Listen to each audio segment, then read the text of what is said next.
I'm going to show you a video clip. It's not something I put together. It's from a podcast.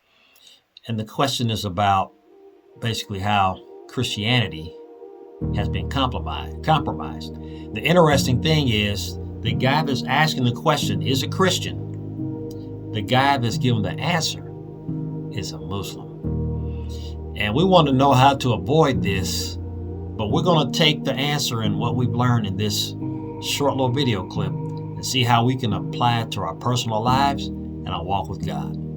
Here we go with the question.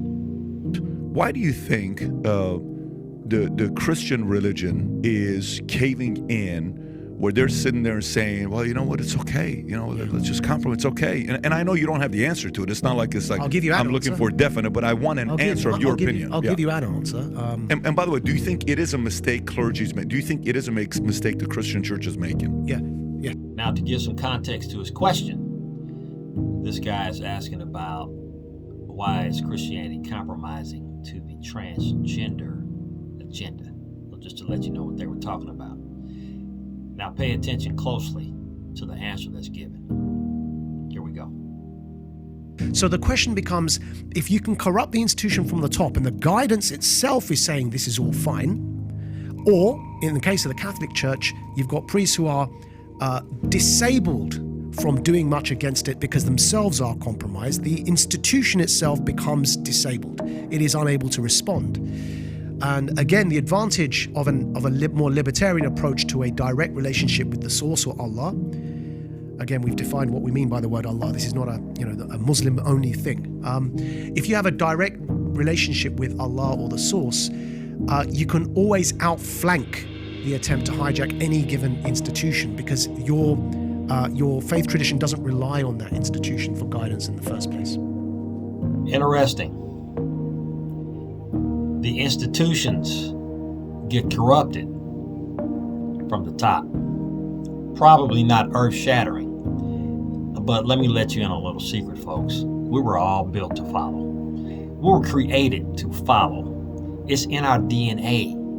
So as much as we like to be bold and independent, we're going to follow somebody or something. So his answer was really powerful, seeing that it's coming from a guy who doesn't believe in the Christian God. I don't know what he believes, period, but he's obviously a Muslim. But he said if you have a direct relationship with God, unfettered, if you have a relationship with him directly, you can outflank anything that any institution, government or church or otherwise can throw at you. You can outflank Satan. So question becomes now, because God doesn't save in groups, neither does the devil, how can we apply this practically? Well, avoid the corruption. Well, John, you're telling us how? Satan uses three things to get us: doubt, discouragement, and disappointment. You think about those three things in your life, and you've been struggling and fighting to be the best person you can be in Christ, to surrender every day. Satan gets you to doubt. Doubt God's love, doubt that God is going to do what he says, and so we go ahead of God instead of following him. And then we get disappointed when we do it, so we stay away from God, leaving us discouraged. And the next thing we know, we're outflanked and being led somewhere that we never planned on being in the first place. So Jesus said the children of this world be wiser than the children of light.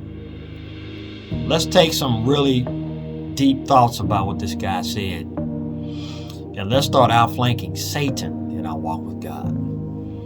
So I want you to like this video, share it, comment on it, subscribe, and pray for me. I'm working on something now dealing with the transgender movement, and we're going to talk about where this started and where it's going to end up, and why we're where we are now.